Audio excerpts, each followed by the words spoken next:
podemos como iniciar. Ya entonces, muy buenas tardes. Tengan todas y todos.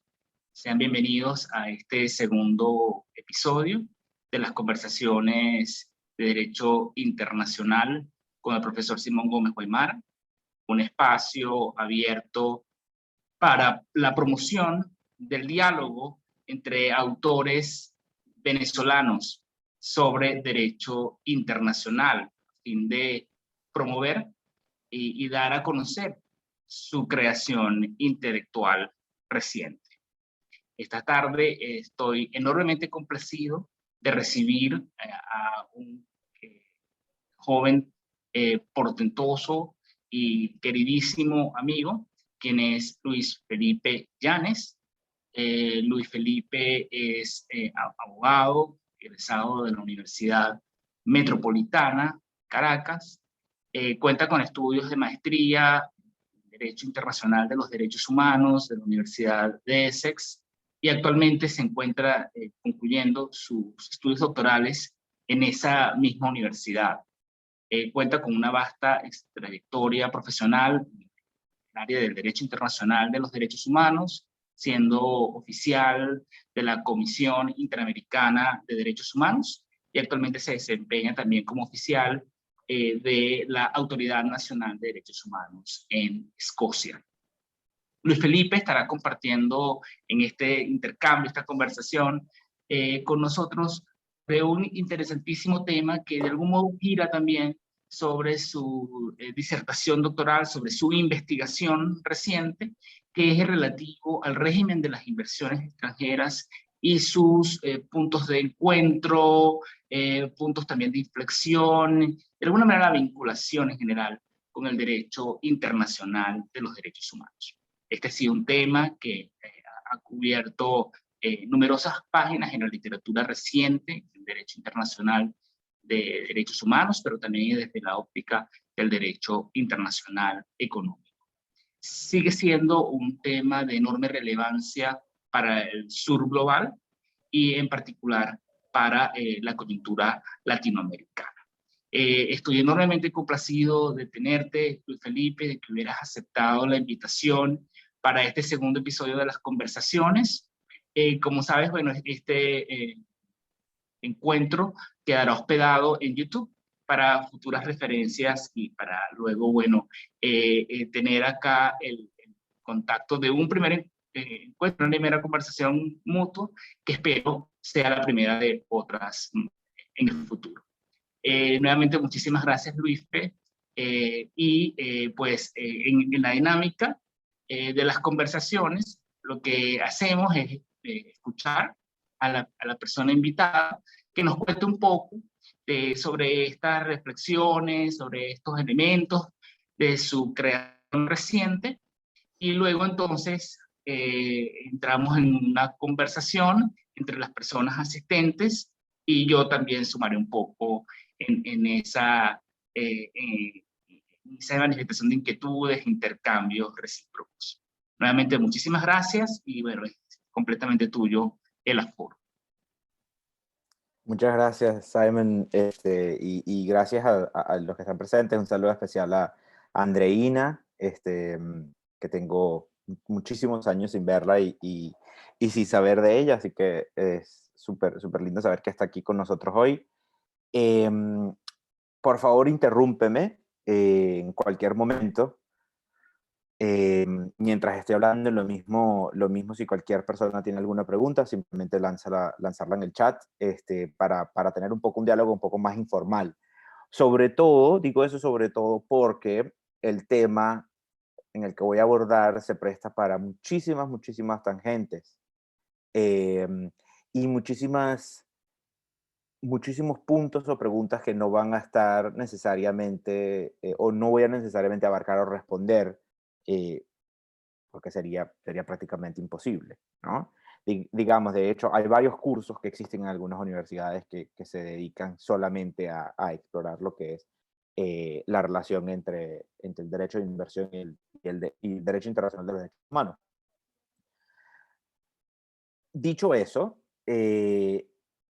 y con base un poco a lo que nos ha comentado Simón en su maravillosa introducción, em, ha habido, digamos, en los últimos 15 años, incrementando la producción literaria en el marco de la relación entre el derecho de inversión y derechos humanos.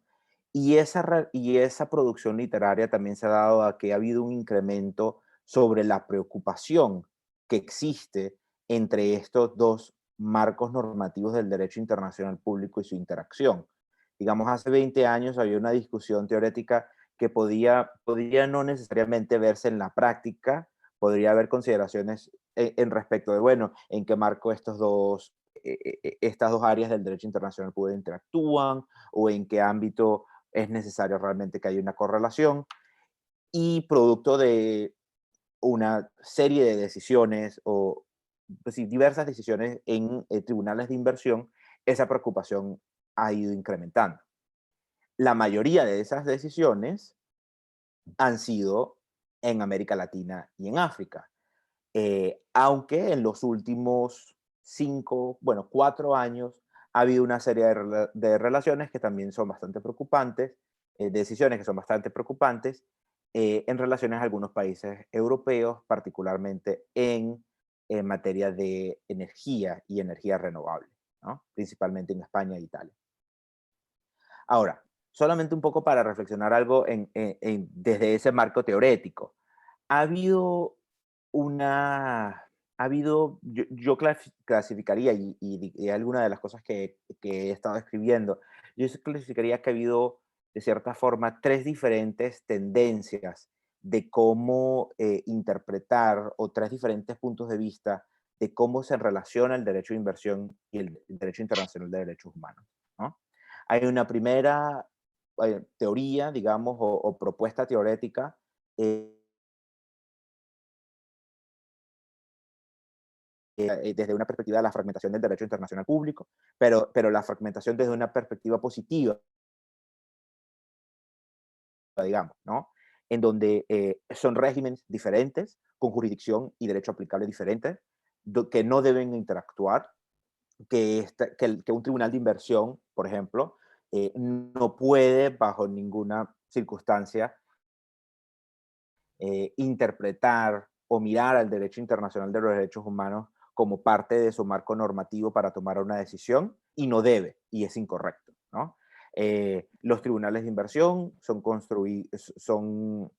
digamos, construidos, ¿no? Digamos dado que los tribunales de inversión en general son todos ad hoc, son construidos solamente bajo la jurisdicción que tiene un tratado de inversión, la gran mayoría que son tratados bilaterales de inversión, aproximadamente 2.300 tratados bilaterales de inversión existen, y con base a eso, el tribunal solamente tiene competencia. Esa es una primera propuesta.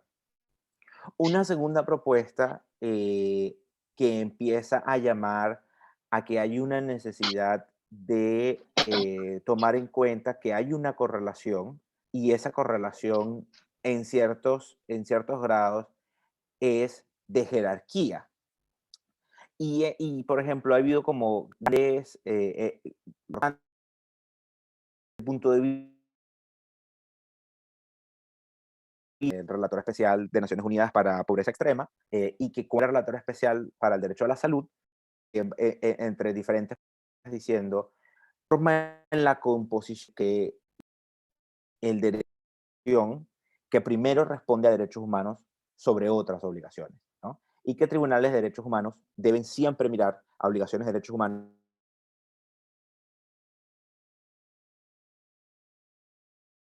en materia de derecho de inversión, indiferentemente de que es un tribunal de inversión,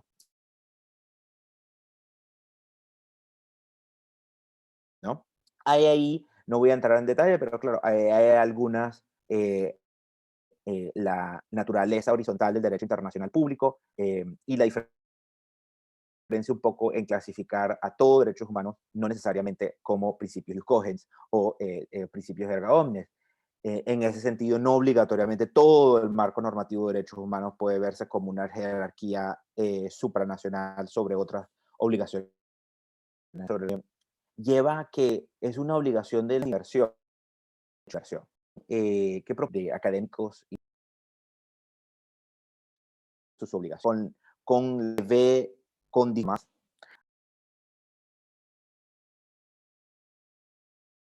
protección. Lo que dicen estos proponentes es, digamos, cuatro, por decir, es una opción en la que hay un menor impacto entre los dos regímenes.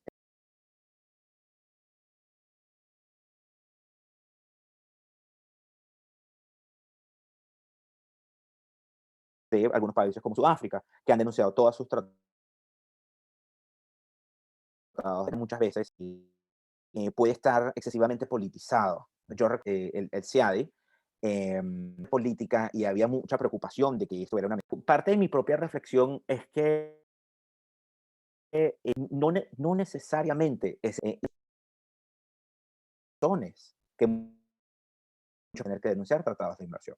De esos ejemplos, algunos de esos ejemplos fueron bastante claros. La post-crisis argentina, en el términos de la privación de servicios de agua, en la serie de medidas económicas para poder garantizar el derecho al agua de sus ciudadanos, resultó luego en caso tras caso tras caso en el CIADI en respecto a denuncias de violaciones de diferentes principios de protecciones del derecho a inversión. Ahora, solo para darles una idea sobre, sobre este tipo de protecciones y cuáles son las implicaciones. Uno, digamos, de como de las fundamentales protecciones que tiene prácticamente todo tratado de derecho a inversión, trato equitativo. ¿Qué significa trato equitativo y justo? Una pregunta que nos hacemos todos.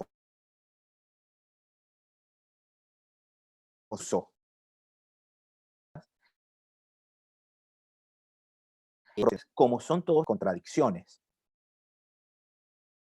una de las contradicciones más grandes es la protección de expectativas legítimas, que es visto como de FET, ¿no? Equitativo. Un tratado no aparece que habla de expectativas legítimas, de una decisión bastante de TECMED contra México. A partir de ahí, por los próximos legítimas aparece como una protección en el derecho de inversión que ha sido de diferentes formas. Entonces, un tal va a decir que que un inversionista, por ejemplo, regulatorio no va a cambiar para nada.